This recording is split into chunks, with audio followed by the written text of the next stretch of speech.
ही दूसरे जन्म में भक्तराज नरसिंह मेहता के रूप में प्रकट हुए।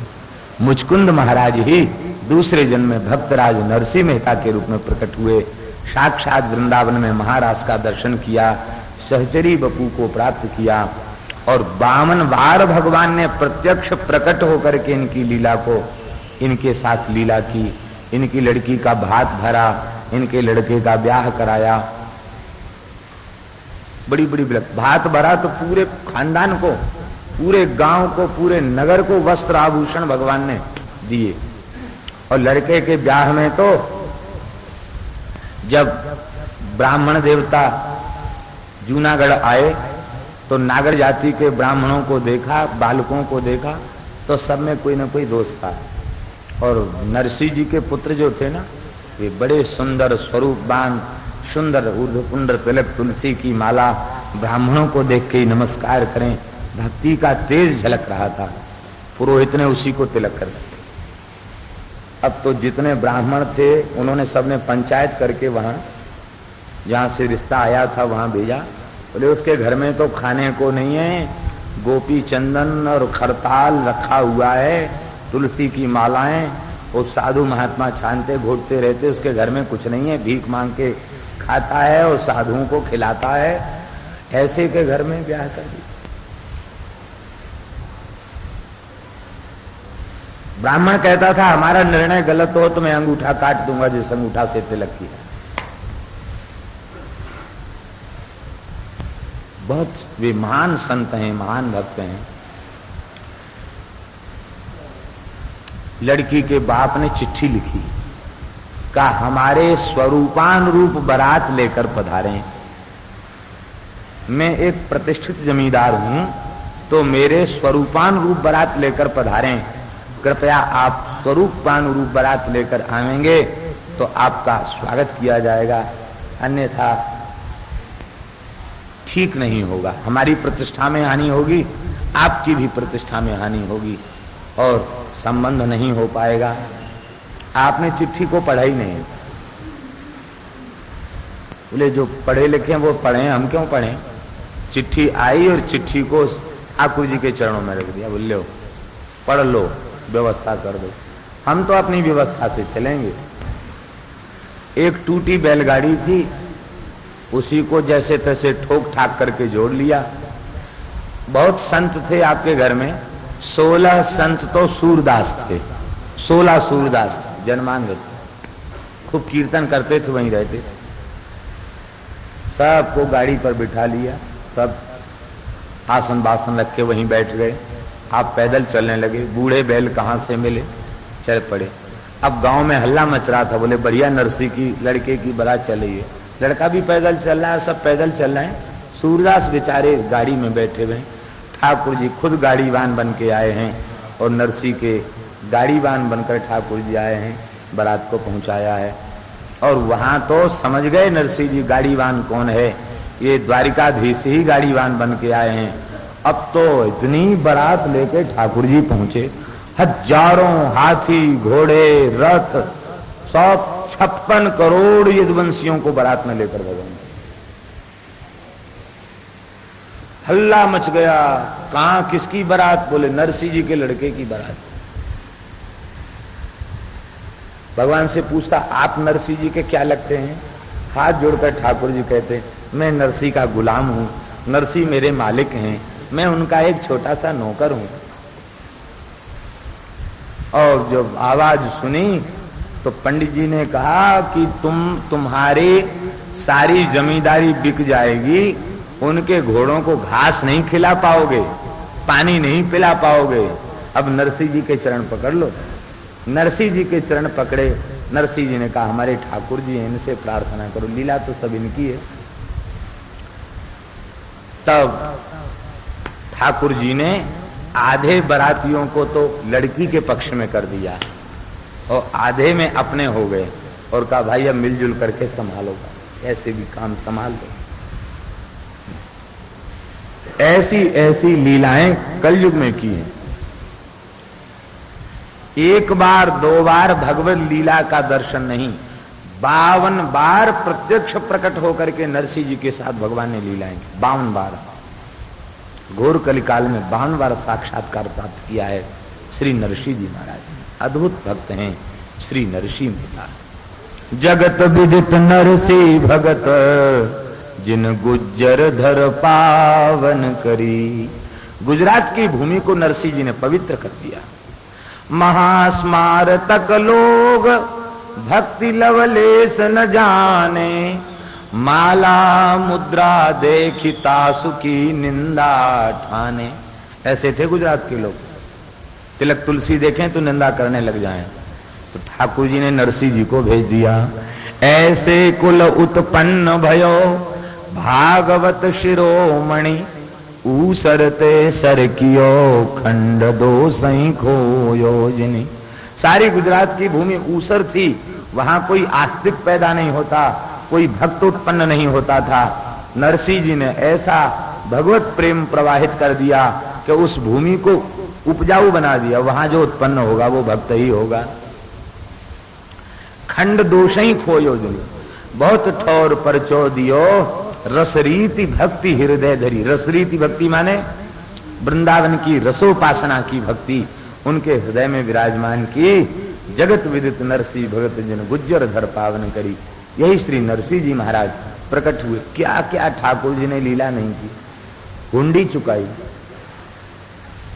साधु महात्माओं की जमात जा रही थी, किसी ने बहका दिया कि नरसिंह जी का व्यापार बहुत दूर तक फैला हुआ है, इनकी हुंडी सबसे अच्छी है।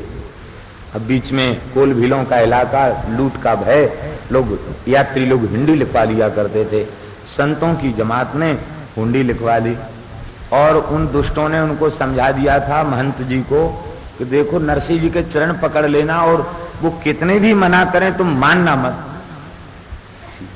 नरसिंह जी के घर में कुछ था ही नहीं खाने को। संतों की जमात आ गई श्री नरसिंह जी महाराज के चरणों में। भगत जी जय श्री कृष्ण, जय श्री राधे, जय श्री कृष्ण। आप संत भगवान बड़े कृपा करके पधारे। बोले अरे सेठ जी हमारी हुंडी लिख दीजिए। नरसिंह जी ने कहा महाराज किसने बहका दिया, हम गरीब निष्किंचन भगत, हमको सेठ जी कह रहे हो, हम सेठ नहीं है, हमारी कोई हुंडी नहीं चलती, हम जानते नहीं हुंडी लिखी कैसे जाती है, हुंडी होती क्या ये भी हम नहीं जानते। कहे हमको पक्का पता है, हम लाख कहने पर भी आपकी बात माने। रोने लगे महात्मा, आप तो लिख दो हुंडी। आपने रो करके कहा हे द्वारिकानाथ मैं आपके नाम की हुंडी लिख रहा हूं, अब आप संभालना। हम तो यही समझ रहे हैं कि इन संतों की सेवा के लिए ही आपने धन भेजा है। पैसा आपने ले लिया 700 रुपया, उस जमाने का 700 रुपया ले लिया और रुपया लेने के बाद खूब जोर का भंडारा कर दिया। साधुओं को खूब भंडारा कर दिया, खूब सामान दे दिया। अब वे बेचारे जैसी द्वारिका पहुंचे तो सांवलिया सेठ की गद्दी कहाँ मिली उनको। भरे बाजार में तो सांवलिया सेठ की गद्दी होती नहीं, वो तो कहीं एकांत कोने में किनारे में गद्दी होती थी। 3 लोग से न्यारी गद्दी है ठाकुर जी की, है त्रिपाद विभूति है उनकी गद्दी तो सबसे अलग है। खोजते खोजते साधु परेशान हो गए, कहने लगे अरे वो बेचारे भगत जी ने हमको ठग लिया। दूसरा महात्मा बोला भाई भगत जी को क्यों दोष देते हो, वे तो बार बार हाथ जोड़ के कह रहे थे कि मैं गरीब आदमी हूँ, मैं कोई सेठ नहीं हूँ, मेरी कोई हुंडी नहीं, मेरी कोई गद्दी नहीं, लेकिन तुम लोगों ने माने ही नहीं। अब जबरदस्ती उनको रुपया दिया, अब बेचारे भगत जी को क्यों दोष देते हो। बेचारे सब साधु भूखे प्यासे वहां बैठे। तब तक जब तक उन्हें विश्वास था कि हम सांवलिया सेठ की गद्दी खोज लेंगे तब तक नहीं खोज पाए। थक के बैठ गए, कीर्तन करने लगे तो ठाकुर जी चश्मा लगाए बढ़िया, सेठ की पोशाक में बढ़िया कुर्ता पहने और दुपट्टा डाले, छड़ी हाथ में लिए, खूब गोल सुंदर सेठ जैसी पगड़ी बांधे। कह रहे थे भैया जूनागढ़ से हुंडी लिखा के कौन लाए हैं, कृपा करके बता। आप कौन हैं? बोले मैं सांवलिया सेठ हूं। अरे वाह धन्य है, आपको खोजते खोजते तो द्वारिका की गली गली खोज दिया। ऐसे ये हमारा अता पता सबको नहीं मालूम होता है, हम एकांत में रहते हैं। अच्छा हम तो महाराज जान में जान आई, आपका दर्शन हुआ तो आपका व्यापार स्वतंत्र चलता है, नरसिंह जी आपके कौन है? ठाकुर जी बोले कि ये मत पूछो, नरसिंह जी तो सेठों के भी सेठ हैं और हम तो उनके मुनि में गुलाम हैं, एक छोटे से नौकर हैं। ये छोटी सी गद्दी यहाँ खोल रखी है और जिसे भेजते हैं उसे भरपूर देते हैं। तो ठाकुर जी ने 700 रुपए के बदले 1000 रुपया तो उनको दिया और एक भंडारा किया और संतों को ऊपर से दक्षिणा बांटी और चिट्ठी लिखी। बोले नरसिंह जी को चिट्ठी लिख करके दे देना कि ऐसी कृपा हमको किए, हुंडी लिख करके ऐसी खूब हुंडी लिखो और हम तो भुनाने के लिए यहाँ बैठे हुए हैं, हुंडी चुकाने के लिए हम यहाँ बैठे हुए हैं। नरसिंह जी पत्र को पढ़कर गदगद हो गए। ऐसी लीलाएं भगवान ने कल युग में नरसिंह जी के साथ की। संतों के जीवन बड़े विलक्षण हैं। श्री वृंदावन बिहारी लाल, मुचकुंद के ऊपर कृपा करके भगवान पुनः लौट करके मथुरा आ गए हैं और भगवान ने अपने संकल्प से दिव्य द्वारिका को प्रकट किया। 48 कोस की द्वारिका, और उस 48 कोस की द्वारिका में संपूर्ण मथुरा वासियों को अपने संकल्प से भेज दिया। मणिमयी द्वारिका विश्वकर्मा ने प्रकट कर दी है। ये भगवान का वैकुंठ ही है, द्वारिका प्रकट कर दिया है द्वारिका को।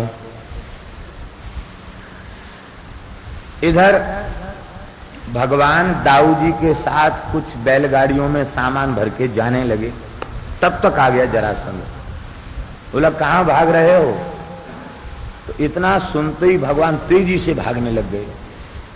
अब तो इसने पीछा किया, सोचता था अब पकड़ लूंगा, अब पकड़ लूंगा। भगाते भगाते इसको ले गए गिरनार। गिरनार पहाड़ है जूनागढ़ में, गिरनार तक इसको भगा कर ले गए भगवान। और भगवान तो पर्वत के ऊपर चढ़ गए, गिरनार के ऊपर चढ़ गए और भगवान वहां से अंतर्हित होकर दाऊ दादा के साथ द्वारिका पहुंच गए। और इसने पूरे पर्वत पर भगवान को खोजा। भगवान जब कहीं नहीं मिले तो समझा कि यहीं कहीं किसी गुफा में छिप रहे होंगे। इसने संपूर्ण पर्वत में आग लगा दी और सोचा कि यहीं दम घुट करके वो समाप्त हो जाएंगे। आग लगा दिया, प्रसन्न होकर लौट आया। ठाकुर जी तो अपने धाम चले गए द्वारिका और ये प्रसन्न होकर लौट के आ गया। जब आया तो ब्राह्मणों को कारागार से मुक्त किया और सबको खूब दक्षिणा दी। बोले देखो ये उपाय हमें पहले ही मालूम पड़ गया होता तो इतनी मेहनत क्यों करनी पड़ती, पहले ही जेल में डाल देते ब्राह्मणों को और उनकी कृपा से हमारा कल्याण हो जाता। ब्राह्मणों के प्रति इसकी भक्ति बढ़ गई। श्री ठाकुर जी द्वारिका विराज रहे। द्वारिका का ऐश्वर्य बड़ा अद्भुत है। भगवान की सुधर्मा सभा बड़ी अद्भुत है। इस सुधर्मा सभा में बैठने वाले माया और काल के प्रभाव से मुक्त हो जाते। उन्हें जरा नहीं होती, बुढ़ापा नहीं आता, उन्हें व्याधि नहीं व्यापती और उन्हें भूख प्यास भी नहीं लगती। ऐसी विचित्र सभा। और चाहे जितने लोग आ जाएं, इसमें कुछ सिंहासन तो खाली ही पड़े रहते। ऐसी विचित्र वह दिव्य अद्भुत सभा थी। भगवान सभा में विराजते। बड़ी सुंदर भगवान की शोभा होती। यद्यपि भगवान अनंत कोटि ब्रह्मांड नायक सर्वेश्वर परात्पर पर ब्रह्म हैं, लेकिन इसके बाद भी वे भक्त से इतना प्रेम करते हैं कि उग्रसेन के छड़ीदार बनकर ठाकुर जी खड़े होते। उग्रसेन को गद्दी पर बिठा देते हैं और स्वयं छड़ी लेकर खड़े हो जाते हैं, कृष्ण और बलदेव। ऐसी हरि करत दास प्रति। लोकपाल दिक्पाल वरुण रवि शशि सब आज्ञाकारी, उग्रसेन के द्वार सोई प्रभु वित्र करधारी। छड़ी लेकर के श्री उग्रसेन जी के द्वार पर ठाकुर जी खड़े हो जाते हैं। ऐसी हरि करत दास पर प्रीति। अपने भक्तों से इतनी प्रीति भगवान करते हैं। इसी बीच में महाराज रेवत आए, अपनी पौत्री रेवती को लेकर के आए। रेवत के पुत्र ककुदमी थे और ककुदमी की पुत्री थी रेवती। ये महाराज अपनी बेटी को लेकर ब्रह्मलोक गए और कहा महाराज धरती पर तो कोई वर है नहीं हमारी बेटी के लायक, आप बताइए कोई वर की सृष्टि की है कि नहीं? ब्रह्मा जी बोले जब तुम आए थे तब सतयुग था, और वो सतयुग साधारण सतयुग नहीं, प्रथम सतयुग। और अब तुम लौट के जाओगे तो 27 बार सतयुग, 27 बार त्रेता और 27 बार द्वापर बीत चुका है। 28वां द्वापर है। जिन वरों को खोजने के लिए तुम गए थे उनके वंश में भी कोई नहीं है। हजारों पीढ़ियां उनकी समाप्त हो चुकी हैं। जहां तुम्हारा नगर था वहां समुद्र का टापू बन चुका था और उस पर भगवान ने दिव्य द्वारिका की स्थापना कर दी है। और अब तुम जाओ, ये तुम्हारी बेटी रेवती नाग लक्ष्मी है, साक्षात अनंत भगवान की आह्लादनी शक्ति है, उनको समर्पित कर दो और फिर तुम बद्री नारायण में तप करने चले जाओ भजन करके, और तुम ब्रह्मलोक को प्रस्थान करो। अब ये आए हैं, आकर के इन्होंने अपनी बेटी रेवती का विवाह श्री दाऊ जी के साथ कर दिया है। और विवाह के बाद बेटी को दहेज में देना चाहिए, तो जब तक भूमि का स्वामी जीवित है तब तक भूमि उसी की है। तो द्वारिका की जो भूमि थी वो आपका राज्य राजधानी थी, आपने भूमि का दान कर दिया। इसलिए आज भी द्वारिकावासी ये मानते हैं कि ठाकुर जी द्वारिकाधीश अपने भाई के दाऊ दादा के ससुर जी के द्वारा दी हुई भूमि में ही द्वारिका को बसा के शासन कर रहे हैं। रेवती रमण भगवान की। रेवती के साथ श्री दाऊ दादा की बड़ी अद्भुत शोभा हुई।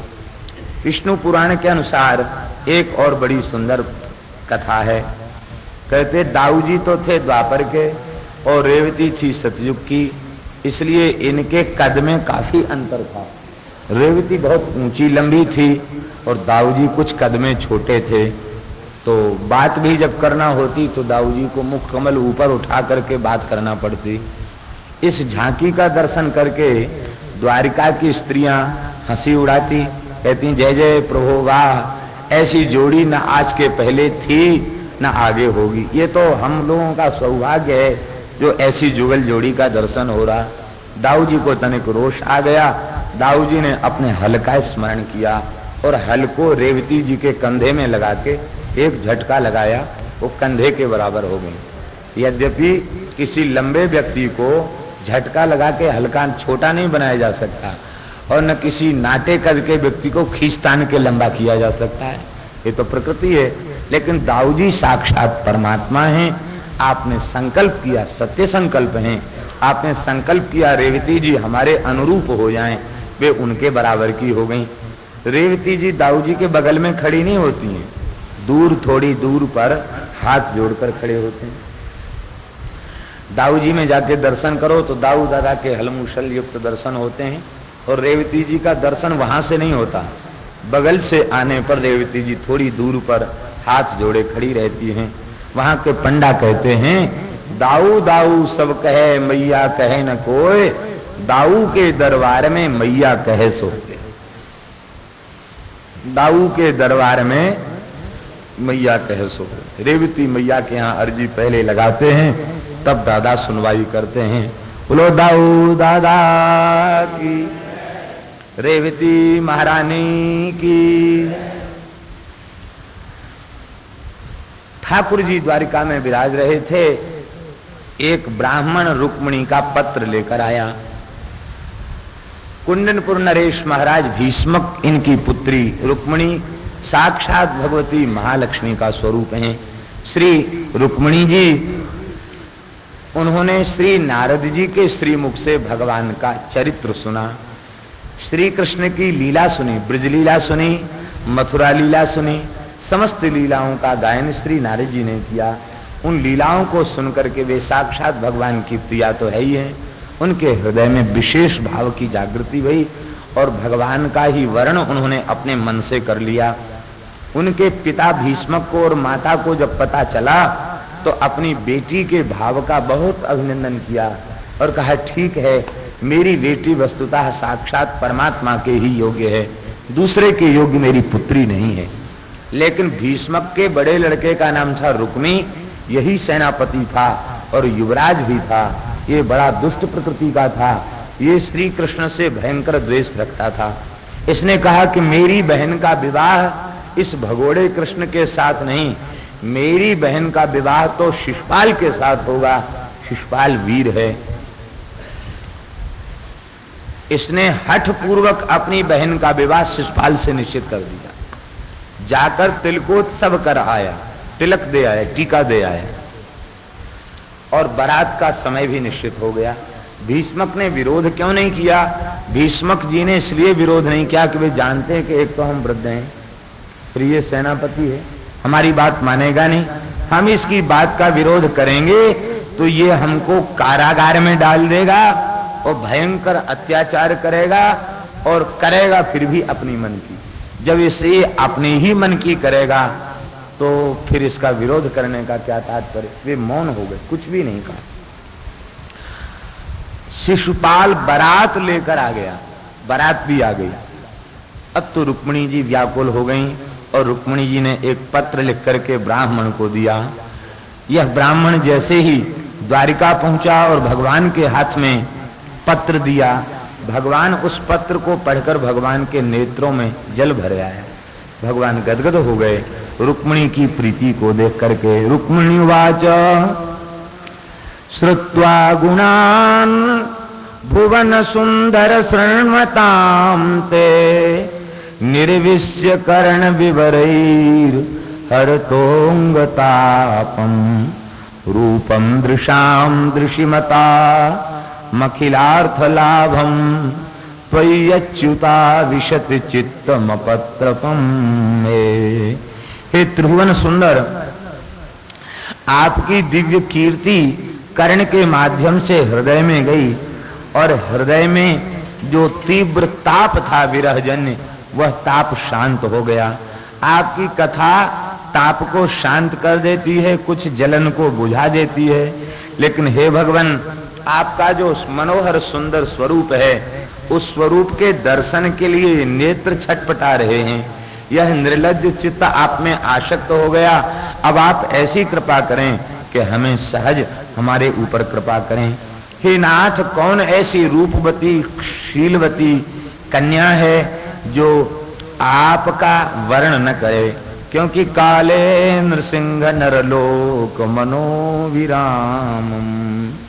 वस्तुतः आप का कुल शील स्वभाव सौंदर्य व्यवस्था धन धाम सब कुछ आप में अद्वितीय है।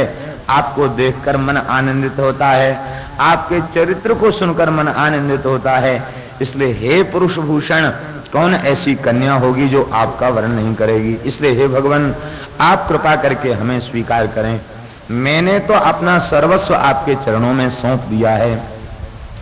यदि हमने कोई शुभ कर्म किया हो तो आप कृपा करके हमें दर्शन दें, आप मुझे स्वीकार करें। एत्य पाणिम ग्रहणातु, आप स्वयं आकर मेरा पाणी ग्रहण करें। देखिए, यही है प्रपत्ति का भाव। माम नयेद् यदि काकुत्सः तत्तस्य सदृशम भवेत्। यही बात श्री किशोरी जी कह रही हैं हनुमान जी से। रघुनाथ जी स्वयं आकर हमें लेके जाएं। यही बात रुक्मिणी जी कह रही है, मैं नहीं, वे स्वयं चलकर यहां आवें और मुझे लेकर के जावें। यही उनके लिए योग्य होगा। ये शिशुपाल आया अवश्य है, लेकिन हमारे मृत शरीर को भले ही यहां से ले जाए, मुझे ये यहां से नहीं ले जा सकता है।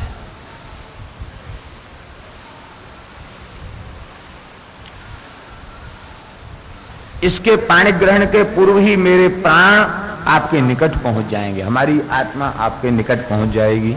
हे भगवान, कल देवी का पूजन है, उस देवी पूजन के समय आप हमें हमारा अपहरण कर सकते हैं, अपने पराक्रम से आप मुझे जीत सकते हैं। भगवान के इस प्रकार से पत्र को पढ़ा। ब्याह की इतनी चटपटी लगी ठाकुर जी को कि दाऊ जी को भी नहीं बताया कि हम ब्याह करने जा रहे हैं, उग्रसेन को भी नहीं बताया। अरे उग्रसेन की छोड़ दो, दाऊ जी की छोड़ दो, मैया को तो बता देते, देवकी को हम ब्याह करने जा रहे हैं, मैया को भी नहीं बताया, वसुदेव जी को भी नहीं बताया, भैया को भी नहीं बताया, किसी को भनक नहीं पड़ने दी, तुरंत रथ तैयार कर लिया और दारुक से बोले हमको बहुत शीघ्र चलना है, चलो जल्दी चलो। दारुक ने रथ तैयार कर लिया, ब्राह्मण देवता को बिठा लिया, खुद बैठ गए और सीधे कुंडनपुर पहुंच गए। थोड़ी ही देर में भगवान कुंडनपुर पहुंच गए। दाऊ जी ने कहा कन्हैया कहाँ चले गए रथ में बैठ के? पता चल गया कि अरे वो तो ब्याह करने गए हैं। दाऊ जी हंसने लगे, बोले हम कोई मने थोड़ी कर देते, ब्याह की इतनी चटपटी लगी कि बिना बताए चल दिए।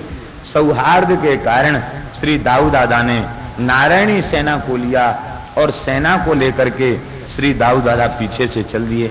भगवान जैसे ही कुंडनपुर पहुंचे, कुंडनपुर वासियों ने भगवान का दर्शन किया, सब दर्शन में ही आसक्त हो गए और सबने संकल्प किया ये हमारी राजकुमारी इनके ही योग्य हैं, इस नाते से कभी न कभी तो कुंडनपुर पधारेंगे, हम सबको दर्शन का सौभाग्य हो जाएगा।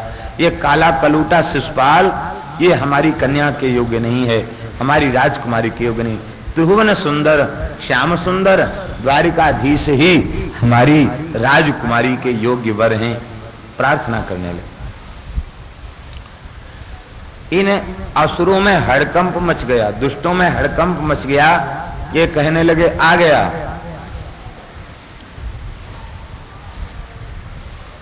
अब कन्या की सुरक्षा को खतरा है, किसी भी समय अपहरण हो सकता है। बहुत प्रवीण है अपहरण की कला में, चोरी की कला में बहुत प्रवीण है। पहले पता लगाओ कि आए तो आए क्यों। आज की भाषा में जिसे पत्रकार कहते हैं, मानो वही पहुंचे, क्योंकि भागवत में संकेत है कि राज कर्मचारियों ने, राजपुरुषों ने जाकर पूछा कि आप कैसे पधारे? तो ठाकुर जी बोले कि क्षत्रियों के यहाँ कैसे विवाह होते हैं हमने अब तक देखे नहीं, तो हम राजकुमारी का विवाह देखने आए हैं। जो भी पत्रकार पूछता भगवान यही उत्तर देते, हम विवाह देखने आए हैं। सब ने कहा वे विवाह का दर्शन करने आए हैं। अब तो उनको सुंदर महल दे दिया गया, उसमें भगवान प्रेम पूर्वक विराजने लगे। लेकिन रात्रि में ही दुष्टों ने मंत्रणा की, बोले ये कह रहे हैं कि हम ब्याह देखने आए हैं, ब्याह देखने नहीं आए हैं, ये कन्या का अपहरण करने आए हैं, इसलिए पूरी सुरक्षा व्यवस्था कर दो। बड़ा कड़ा व्यूह बना दिया गया, महल से लेके देवी के मंदिर तक चतुरंगिनी सेना को खड़ा कर दिया गया। कोई भीतर प्रवेश न कर सके, बिना आज्ञा के कोई प्रवेश न कर सके, बड़ा कड़ा पैदा हो गया। पालकी में बैठ करके रुक्मिणी जी पहुंची हैं और देवी जी का पूजन किया। नमस्ते त्वाम्बिके भीक्षणम स्वसंतान युताम शिवाम भूयात पतिन में भगवान कृष्णस्तदनुमोदताम। भगवान कृष्ण हमें पति रूप में प्राप्त हो। देखो रुक्मिणी कहती हैं भगवान कृष्ण हमें पति रूप में प्राप्त हो, और ब्रज की गोपियां क्या कहती हैं? नंद गोप सुतम देवी पति में कुरुते नमः।